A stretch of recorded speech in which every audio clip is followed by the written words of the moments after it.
Alrighty, this is Dr. Bev Knox, your psychology exam study buddy. I'm here to review the theory of memory, encoding, and studying. I'm here to help you pass your psychology exam with an A. Yes, I am. Today's topic is all about memory and encoded memory and how we retrieve the information put into our long-term memory. Alrighty, so let's get started. The definition of memory is the persistence of learning over time through the encoding, storage, and retrieval of information. Memory is learning that persists over time. It is information that has been acquired and stored and can be retrieved. Memory is the persistence of learning when? Over time. That's right. Through what? Encoding, storage, and retrieval of information. Okay, so how do we measure retention? To a psychologist, evidence that learning persists includes these three measures of retention: recall, recognition, and relearning. Recall is retrieving information that is not currently in your conscious awareness, but that was learned at an earlier time. Okay? Let's see. So recall is a measure of memory in which the person must retrieve information learned earlier, as on a fill-in-the-blank test. What is recall? Recall is retrieving information that is not currently in your conscious awareness, but that was learned when? That's right, at an earlier time. And an example would be, very good, a fill-in-the-blank question test. That's right. Okay, recognition is identifying items previously learned. A multiple choice question tests your recognition. So recognition basically is a measure of memory in which the person identifies items previously learned. Recognition is a measure of memory in which the person identifies items previously learned, as on a multiple choice test. Now, relearning is simply learning something new. And by the way, learning something more quickly when you learned it a second or later time. Okay?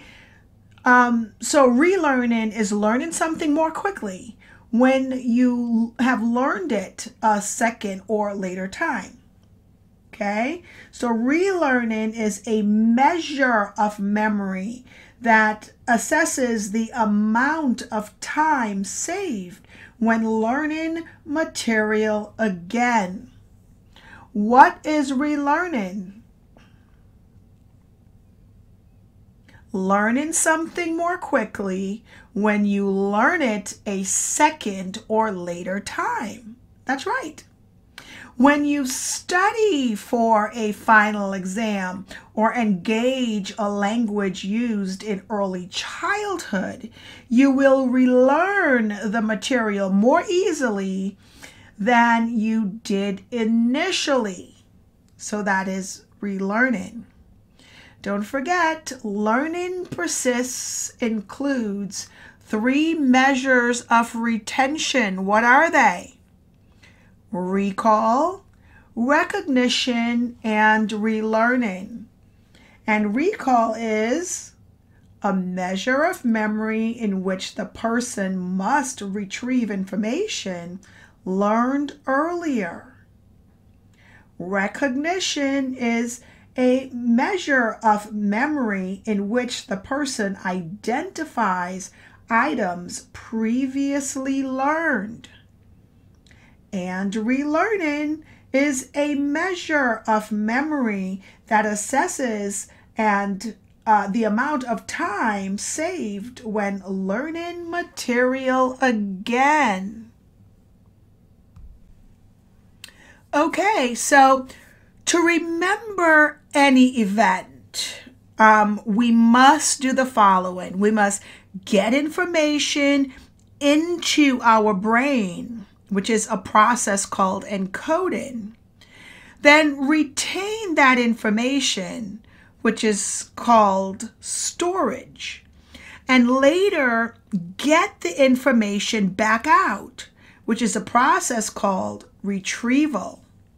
So let's go over these definitions, okay? And we'll start off with encoding. Encoding is the process of getting information into the memory system. For example, by extracting meaning. So encoding is the process of getting information into the memory system. Getting information into our brain. It's a process called encoding. What is encoding? The process of getting information into the memory system. Encoding is the process of getting information into the memory system. Okay, and storage is the process of retaining encoded information over time. Storage is the process of retaining encoded information over time. So encoding is getting the information into our brain, and storage is retaining that information. Now, retrieval is the process of getting information out of memory storage. Retrieval is getting information out of memory storage. So after we've encoded the information by getting the information into our brain, and we retained that information, which is a process called storing, later we get the information back out in a process called retrieval. Very good. You're doing so good. Okay, let's move on to a term called parallel processing. By the way, all these definitions I'm going over right now is so important for you to know for your psychology exam, and definitely these definitions are on my exams, okay? So parallel processing is processing many aspects of a problem simultaneously. The brain's natural mode of information processing for many functions. So, like most computers, and we know that computer processes information, right? Our brain is somewhat like that. Let's use that analogy for a minute. Our brain processes many things simultaneously. For some of them, unconsciously, by means of parallel processing. To focus on this multi-track processing, one information processing model called Connectivism views memories as products of interconnected neural networks. Okay? Specific memories arise from particular activation patterns within these networks. Every time you learn something new, your brain's neural connections change, forming and strengthening pathways that allow you to interact with and learn from your consistently changing environment. So, to explain our memory forming process, there's a three-stage model that was proposed by Atkinson and Shiffrin, okay? So there's a three-stage model for that. We first record to be remembered information as a fleeting sensory memory. By the way, I've got a learning video lecture that uses great illustrations and explain the process, the whole memory and studying and encoding memories. So great. I will put a link into this description down below for that video lecture, okay? But for now, this is for you to retain. I'm going over this information over and over and over for you to retain that information in your long-term memory. So we just spoke about what parallel processing is, right? Which is processing many aspects of a problem simultaneously. Now, to explain how the memory forming process, there is a three-stage model. We first record to be remembered information as a fleeting sensory memory. Sensory memory is the immediate, very brief recording of sensory information in the memory system. So again, that three-stage model, the first one is sensory memory. And sensory memory is the immediate, very brief recording of sensory information in the memory system, okay? Then after sensory memory, from there, we process information into short-term memory, where we encode it through rehearsal. So after sensory memory, it then goes over to our short-term memory. And short-term memory is activated memory that holds a few items briefly, such as digits of a phone number while calling, before the information is stored in the long-term memory or it's forgotten altogether. Now, you need to know this because it's on my quizzes, okay? So in short-term memory, it says, activated memory that holds a few items briefly. You need to know that it holds 5 to 7 items. So when it says a few items, please write down in your notes right now, 5 to 7 items. You'll see that on my quizzes, okay? And it also says briefly, it holds it briefly. Well, in some of the research, you'll see briefly means 15 to 20 seconds. And in some other research, you'll see briefly means 20 to 25 seconds. So I usually just tell my students, remember, for short-term memory, few information just means 5 to 7 items. Anything less than 25 seconds is what I usually tell my students. Because again, in different textbooks, different research, it says things a little bit differently. But usually it's 5 to 7 items, anything less than 25 seconds. Okay, that would be short-term memory. So again, it starts off with sensory memory, then it goes to short-term memory, and finally information moves into long-term memory for later retrieval. And long-term memory is the relatively permanent and limitless storehouse of the memory system. It includes knowledge, skills, and experiences.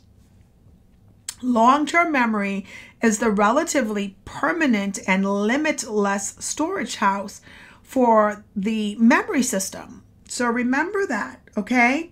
And again, I tell my students, you know, we just spoke about short-term memory is 5 to 7 items under 25 seconds. So just remember with long-term memory, it's usually anything over 30 seconds, I tell them, throughout a lifetime. Okay, so as far as a time span, anything over 30 seconds throughout a lifespan. But what you have to remember is that it's a limitless storehouse. So it's, you know, a limitless storehouse. So it's 5 to 7 for short-term memory. There's no limitation for long-term memory. Okay. All right. So again, the 3-stage model starts off with sensory memory, then goes to short-term memory, then goes to long-term memory. Now, there's another memory that you need to know the definition of, okay, which is called working memory. Now, a newer understanding of short-term memory that adds conscious, active processing of incoming auditory and visual information and of information retrieved from long-term memory. So for working memory, know the definition. It is a newer understanding of short-term memory that adds conscious, active processing of incoming auditory or visual information and of information retrieved from long-term memory. Okay? So let's see, to focus on the active processing that takes place in the middle stage, psychologists use the term working memory. And right now you are using your working memory to link the information you're reading or you're listening to with your previously stored information. And don't forget, I told you that I've got a learning video with great illustration in the link below. So click on that and you'll see more information about memory in general. Okay? All right, so now let's move on to how we encode memories. So we spoke of Atkinson's model earlier and how we process information and how we process memories. There are different types of memories, and we're going to go over explicit memory first. Explicit memory is retention of facts and experiences that one can consciously know about and declare. So it's also called declarative memory. Okay? So explicit memory is also called declarative memory, and it is retention of facts and experiences that one can consciously know and declare. So in Atkinson's model, it focused on how we process our explicit memories, the facts and experiences that we can consciously know and declare. So it's also called what type of memory? Declarative memory. We encode explicit memories through conscious, effortful processing. Ooh, that's a new word. Effortful processing is encoding that requires attention and conscious effort. Remember, we spoke about in a previous episode what consciousness versus unconscious means. So consciousness just means that you are aware that you are doing something. and the unconscious means that you're not aware, okay? So when we say effortful processing is encoding that requires attention and conscious effort, it means that you have to pay attention and you are aware of what's going on. So with explicit memory, retention of facts and experiences that one can consciously know, you are aware of it, okay, through effortful processing, which is encoding that requires attention and conscious effort, okay? But our mind has a second unconscious track. So you have a conscious track, but you also have an unconscious track. So behind the scenes, other information skips the conscious encoding track and goes on to an unconscious, which is called automatic processing. So automatic processing is unconscious encoding of incidental information, such as space, time, and frequency, and of well-learned information, such as word meanings. So automatic processing is unconscious, right? Explicit memory and effortful processing is conscious. You are aware. But with automatic processing, it is unconscious encoding of incidental information, such as space, time, and frequency, and of well-learned information, such as word meanings. Now let's go over what implicit memory is. Explicit versus implicit. Explicit was what? Retention of facts and experiences that one can consciously know and declare. Implicit memory is retention of learned skills or classically conditioned associations independent of conscious recollection, also called non-declarative memory. Implicit memory is retention of learned skills or classically conditioned associations, independent of conscious recollection. So again, behind the scenes, there are other information that skips the conscious encoding track, okay? This automatic processing, which happens without our awareness, produces implicit memories, also called non-declarative memories. Implicit memory is retention of learned skills or classically conditioned associations independent of conscious recollection.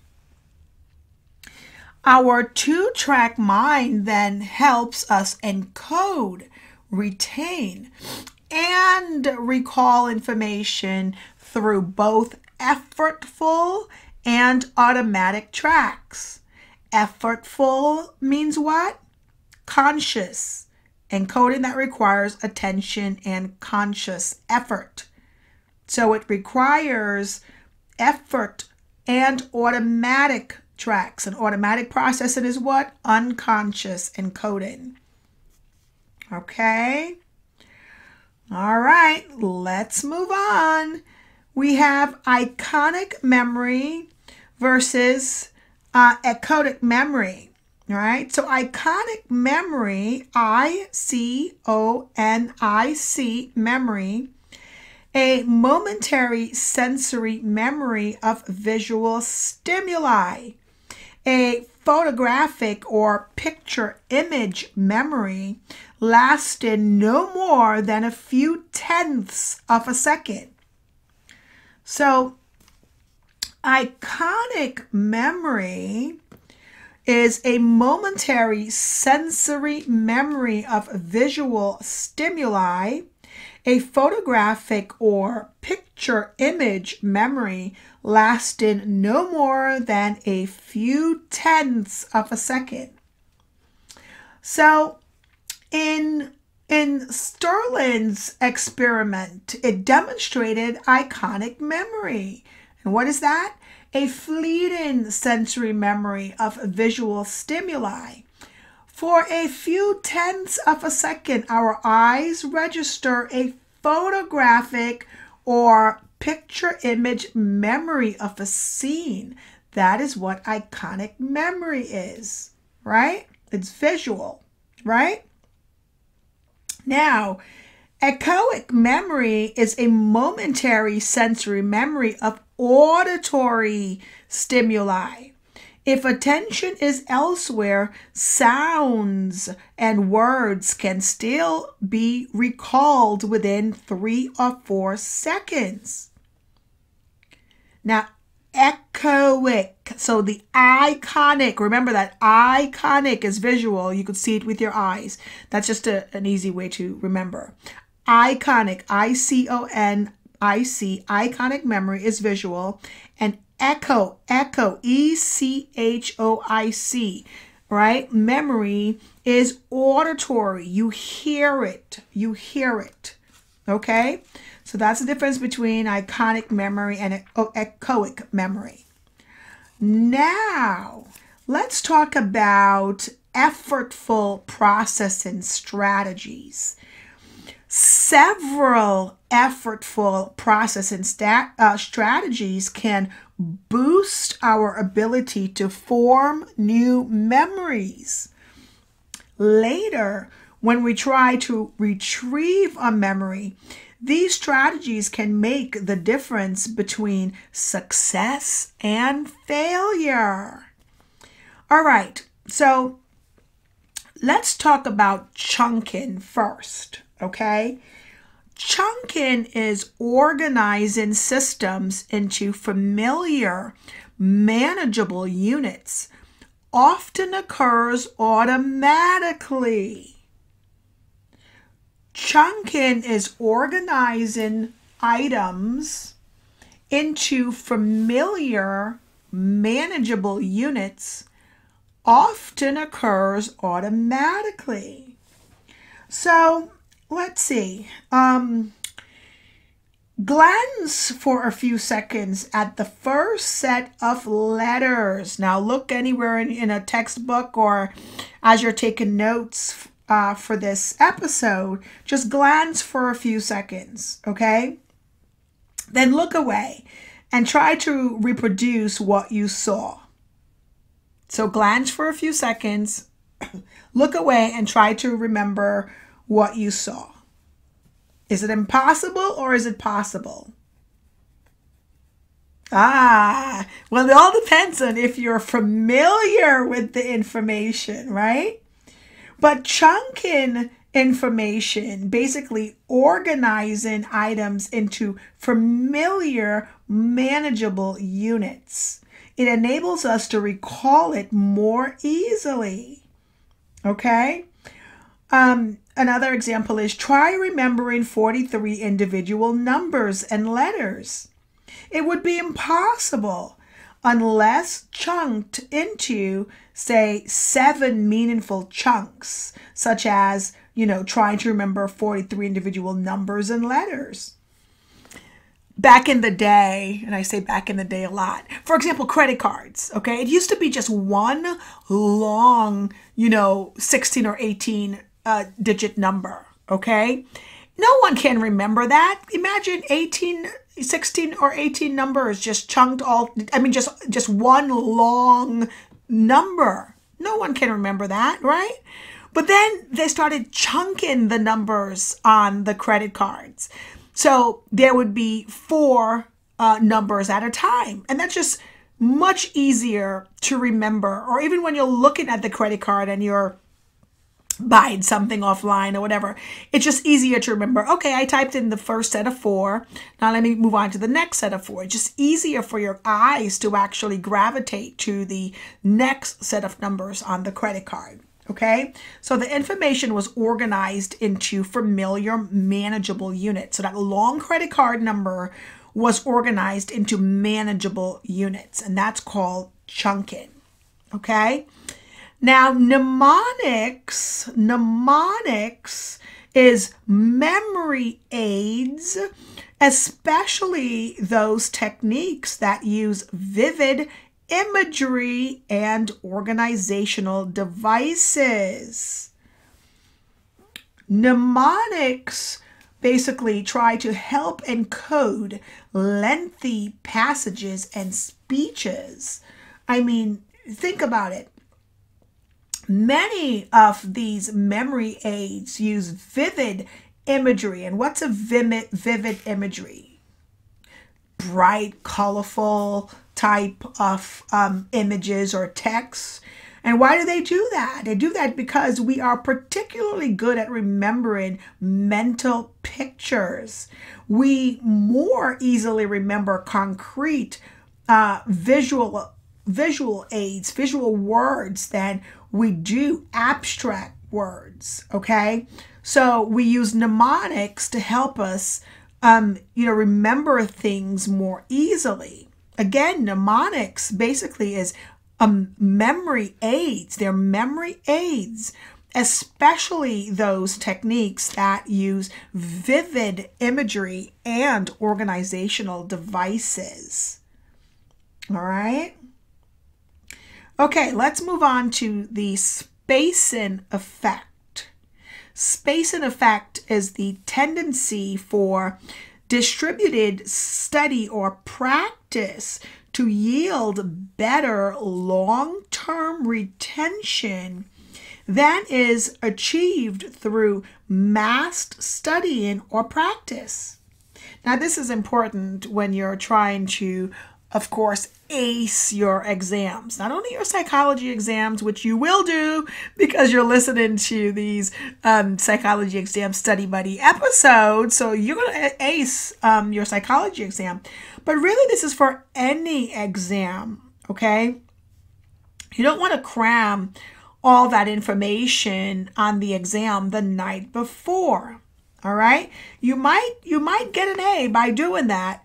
But by the next day, you're going to forget all that information because it would not have, transferred into your long-term memory to stay there, all right? So you want to use what's called the spacing effect. We retain information better when our encoding is distributed over time, not just cramming the night before. You want to start studying 2-3 weeks ahead of time, okay? Experiments have consistently revealed the benefits of this spacing effect. Massed practice, which just means cramming. So massed practice, which means cramming, can produce speedy short-term learning and a feeling of confidence. But to paraphrase early memory researcher Herman, those who learn quickly also forget quickly.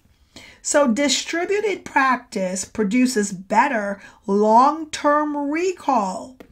After you've studied long enough to master the material, further study at that time becomes insufficient. Better to spend that extra reviewing time later. A day later if you need to remember something 10 days hence, or a month later if you need to remember something 6 months from now. So the spacing effect is one of psychology's most reliable findings, and it extends to motor skills and online game performance also. So remember, spacing effect is the tendency for distributed study or practice to yield better long-term retention than is achieved through mass study or practice. So it's better to space out your studying if you want to retain that information in your long-term memory. One effective way to distribute practice is repeated self-testing. And also, like you're doing here, you're listening to these study buddy episodes over and over and over. So you're more likely to retain the information you're learning into your long-term memory, okay, because you are rehearsing this information. You are repeating it over and over in your mind. So one effective way to distribute practice is repeated self-testing, a phenomena that researchers have called the testing effect. Testing effect is basically enhanced memory after retrieving rather than simply rereading information. Also sometimes referred to as a retrieval practice effect or test enhanced learning. So testing effect is enhanced memory after retrieving rather than simply rereading information. So testing effect, testing does more than access learning and memory. It improves them. That's why you have to, reread or re-listen to information over and over and over, okay? If you want it to transfer into your long-term memory. Now, shallow processing is encoding on a basic level based on the structure or appearance of words. So you have two different levels of processing. You have your shallow processing and your deep processing, okay? So memory researchers have discovered that we process verbal information at different levels. And that depth of processing affects our long-term retention. Shallow processing encodes on an elementary level, such as a word's letter, or at a more intermediate level, a word's sound. Shallow processing encodes on a basic level based on the structure or appearance of words.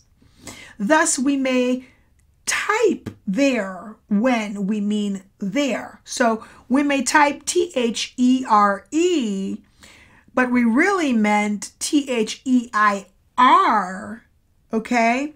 Or we may type WRITE, right, when we mean RIGHT.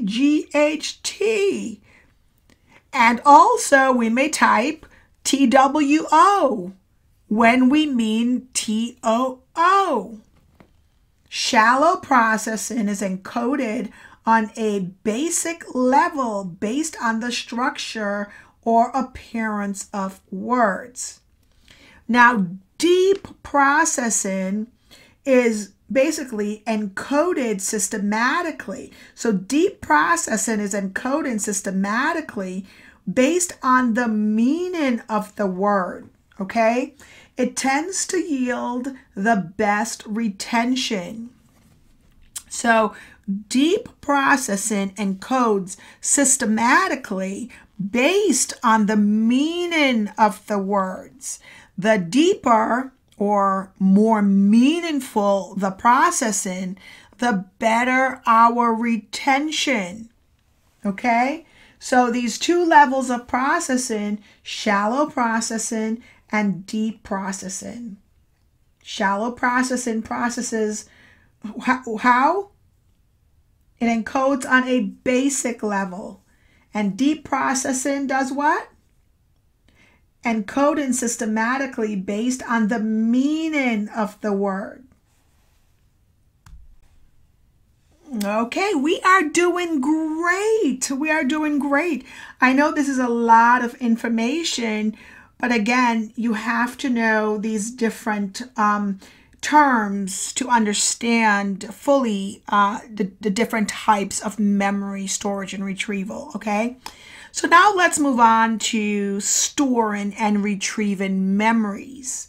And the first words that I want to go over is semantic memory versus episodic memory, all right? So semantic memory is basically explicit memory of facts and general knowledge. One of our two conscious memory systems. The other is episodic memory. So with semantic memory, remember that memory is explicit. Do you remember what explicit memory is? We went over that a few minutes ago. Do you remember? Yes, you do. Tell me, what is explicit memory? You are right. Explicit memory is the retention of facts and experiences that one can consciously know and declare. So semantic memory, because we're talking about storage and retrieving memories right now, so storing information. Semantic memory is explicit memory of facts and general knowledge, one of our two conscious memory systems. Excellent. Now, episodic memory. What is that? Well, explicit memory of personally experienced events. It's one of our two conscious memory systems, and we all know the other is semantic. So our memory systems are what? Semantic memory and episodic memory. And they are both what type of memory? Is it implicit or explicit? They're both explicit memory. Okay, so we talked about explicit and implicit memory first. We did that a few minutes ago. Explicit memory is retention of facts and experiences that one can consciously know. Implicit memory is retention of learned skills or classically conditioned association. Right? So explicit and implicit. Underneath explicit, you have two different types. You have semantic and episodic. Semantic is basically the type of memory in which facts and general knowledge is learned. Semantic memory is explicit memory of facts and general knowledge.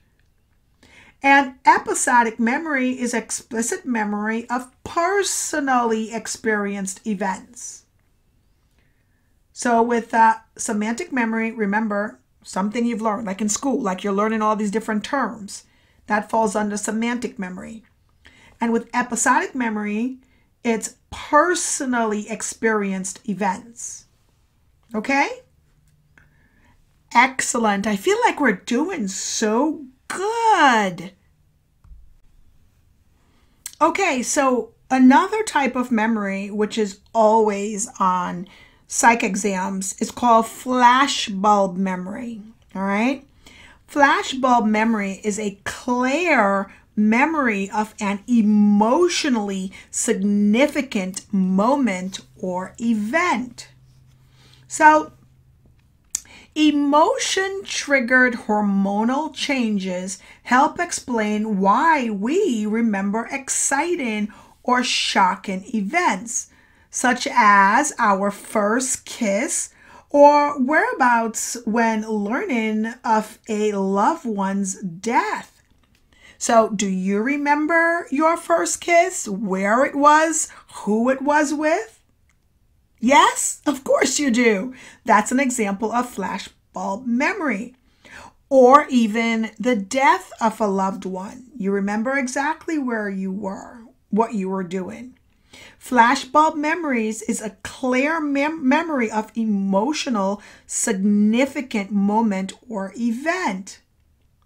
Now, this perceived clarity of memories of surprising, significant events leads some psychologists to call them flashbulb memories. Our flashbulb memories are noteworthy for their vividness and our confidence in them. But as we relive, rehearse, and discuss them, even these memories may come to error. With time, some errors creep into people's recollections of their earlier memories. So remember that. So mostly, however, people's memories remain consistent over the next 2 or 3 years. But even after a while, our flashbulb memory, which is a clear memory of an emotional, significant moment or event, with time, some errors do creep in, to people's recollections. Okay, let's move on to memory retrieval. After the magic of brain encoding and storage, we still have the daunting task of retrieving the information, right? So what triggers retrieval? Let's go over that now. Priming is a great example. That's definitely a word for you to know. Often our associations are activated without our awareness. Philosopher / psychologist William James referenced to this process, which we call priming, as the wakening of associations, okay? Priming is the activation, often unconsciously, of particular associations in memory. So on a quiz, if you see the word unconscious versus conscious in regards to this definition, be careful with it. Hint, hint, I do have this on my quiz. And if it says for priming, it is conscious, it's wrong, it's false. Priming is the activation, often unconscious, of particular association in memory. Okay? All right. So let's move on to mood conjurant memory. It is the tendency to recall experiences that are consistent with one's current mood, whether it's good or bad. Now, this is something that you need to know, okay? First of all, there's something that's called state-dependent memory, okay? State-dependent memory is closely related to context-dependent memory, all right? What we learn in one state, be it drunk or sober, may be more easily recalled when we are again in the same state, all right? Whether we're drunk or sober. Hopefully we're sober, right? What people learn, they always use this example in Psych books or when trying to explain what state-dependent memory is. We'll get back to mood in a minute, but they always use, examples of being sober or drunk in textbooks. So that's why I'm talking about it. So what people learn when drunk, they don't recall well in any state For example, alcohol disputes memory storage. We know that. If you're having a dispute while, drunk from alcohol, you probably won't remember exactly what happened in another state of being, okay? But they recall it slightly better when drunk again. Someone who hides money when drunk may forget the location until drunk again. So that's state-dependent memory. And then back to moods now, okay? So moods also provide an example of memory state dependence. Emotions that accompany good or bad events become retrieval cues. All right. Thus, our memories are somewhat mood conjurant. And mood conjurant memory is the tendency to recall experiences that are consistent with one's current mood, whether it's good or bad.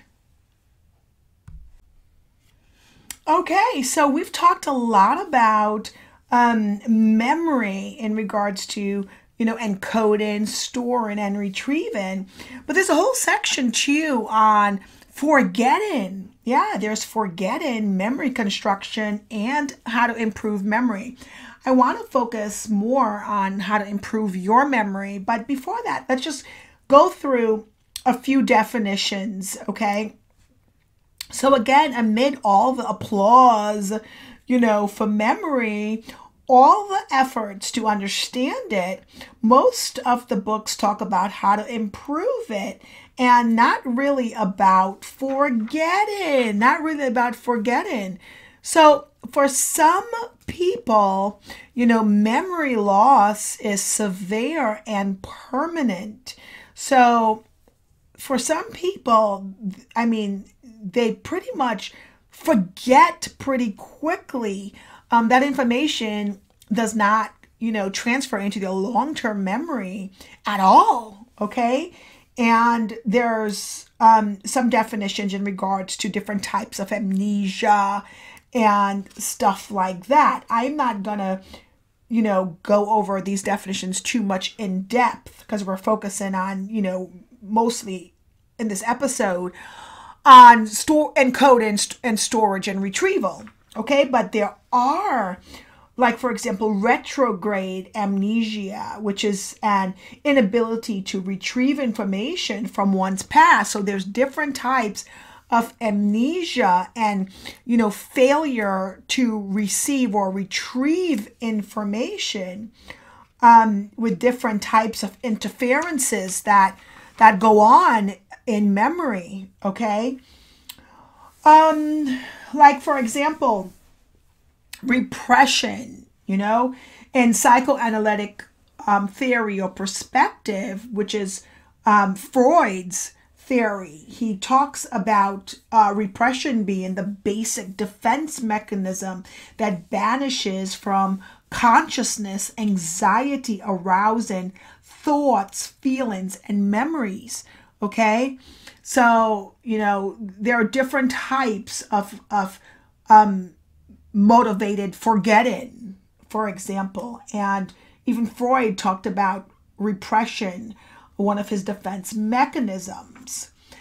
Okay, so again, misinformation effect. I want you to know that definition, okay? Misinformation effect occurs when misleading information has corrupted one's memory of an event. That's a definition you need to know. You'll see it on most psych exams in regards to memory. Misinformation effect occurs when misleading information has corrupted one's memory of an effect. The repeated result is a misinformation effect. When exposed to misleading information, we tend to misremember. We tend to misremember. Misinformation effect occurs when misleading information has corrupted one's memory of an event. So powerful is the misleading effect that it can influence later attitudes and behaviors. One experiment falsely suggested to some Dutch university students that is, as children, they became ill after eating spoiled egg salad sandwiches, both immediately and 4 months later. So there was an experiment that was done to university students, and they were told that as children, they became very sick after eating an egg salad. And the egg salad was spoiled, so they got very sick. Now, just by giving them that misinformation, after absorbing that suggestion, that information, they were less likely to eat egg salad sandwiches. So just for that information that they got sick, that misinformation, because it never really happened, those students were less likely to eat anything with egg salad again, right? All right, so misinformation effect occurs when misleading information has corrupted one's memory of an event. Okay, I want to move on to ways to improve memory. Now, in all my Intro to Psych courses, if you're getting quizzed on memory, I always have a short essay in regards to improving study habits and memory and transferring information into your long-term memory. So there's always a short essay, right? This is a great area to assist you with that short essay. So how can you use memory research findings to do better in this course and in all your other courses? So this is not just, me suggesting what to do. This is actual research that was done on memory, okay? So biology's findings benefit medicine. In other words, this information from different research will help you to retrieve, and review study techniques based on actual research. So incorporate these strategies to help you ace your exams in all your classes, okay? The first being rehearse repeatedly. To master material, remember the spacing effect that we spoke of earlier, and use distributed spaced practice. To learn a concept, give yourself many separate study sessions. Take advantage of life's little intervals. In other words, take little mini breaks. Don't just sit there for hours and hours and hours trying to cram. You have to take little breaks, whether you get up, you go, you eat an apple, you walk, for 2 minutes, you go to the bathroom, you do these things, you take mini breaks, but you need to rehearse repeatedly, okay? As the testing effect has shown, it pays to study actively. Taking lecture notes by hand, which requires summarizing material into your own words, for example, is really good. It leads to better retention and does verbatim laptop note-taking. So actually writing it down with your hands first is better than, just typing it up on your laptop. All right. Let's see. Make the material meaningful. That's the next thing you have to do. You can build a network of retrieval cues by taking your notes in your own words and then increase these cues by forming as many associations as possible. Apply the concepts to your own life. Form images. Understand and organize the information. And relate the material the material that you've learned, you got to relate it, to relate the material to what you already know or have experienced. So you have to make the material meaningful, okay? Next, you have to activate retrieval cues. Remember the importance of context-dependent and state-dependent memory. Mentally recreate the situation and the mood in which your original learning occurred. Jog your memory by allowing one thought to cue the next. So activate retrieval cues. Next, use mnemonic devices. Make up a story that incorporates vivid images of the items. Use mnemonic devices. You want to chunk information, okay? You want to create rhythms and rhymes, such as I before E except after C. You want to do that, okay? Next, you want to minimize proactive and retroactive interference. Study before sleep. Do not schedule back-to-back study times for topics that are likely to interfere with each other, such as, studying Spanish and then studying French back-to-back each other. You just don't want to do that. So you want to minimize proactive and retroactive interference. Sleep more is the next thing. Yes, I said sleep more.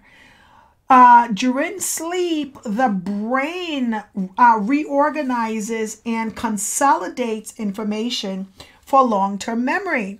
So you definitely want to get good sleep. You don't want to sleep for 2-3 hours and then, that's it per night.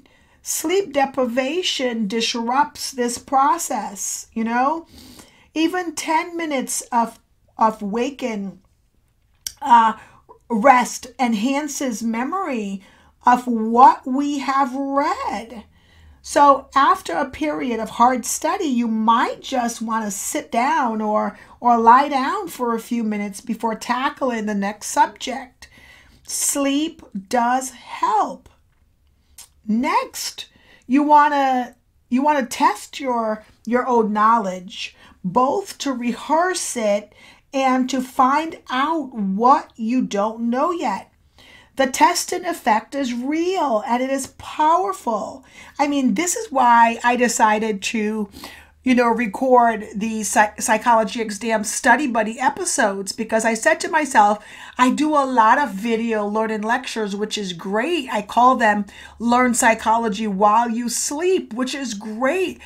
But how can I further, help my students to retain the information that they've learned into their long-term memory? It's great to get a short learning video lecture, whether it's 10 minutes or 20 minutes on a particular subject matter, and be able to watch it or listen to it. But I go through the information only once on the learning video lectures, because you're looking at it and I want you to pause and I want you to take notes.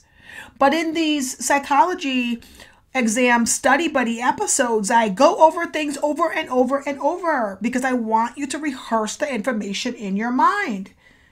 The tested effect is real and it is very powerful. Don't be lured into overconfidence by your ability to recognize information. You have to test your recall, over and over and practice items, okay? And define the terms and concepts listed, and go back and learn the definitions. That's why I repeat definitions in this study buddy episodes over and over and over, because I'm helping you to store that information in your long-term memory. And you are to go over these Study Buddy episodes over and over and over. Especially, I want you to listen to these episodes before you go to bed and as you drift off to sleep, right? So put your headphones on at night as you're relaxing and going to bed, and listen to the information and repeat in your mind. Rehearse the informational content as you drift off to sleep. Hence, learn psychology while you sleep. All right, so this does it for this episode of Psychology Exam Study Buddy with me, your Psych Exam Study Buddy, Dr. Bev Knox. This ends this episode all about memory, encoding memory, storing memory, retrieving memory, and improving memory. So this is episode 16, study and encoding, storage and retrieval, and also how to improve your memory. Now in episode 17, our next episode, I'm going to actually go over questions and answers from actual psychology exams. So again, you are welcome. All right, guys, I'll see you in the next episode.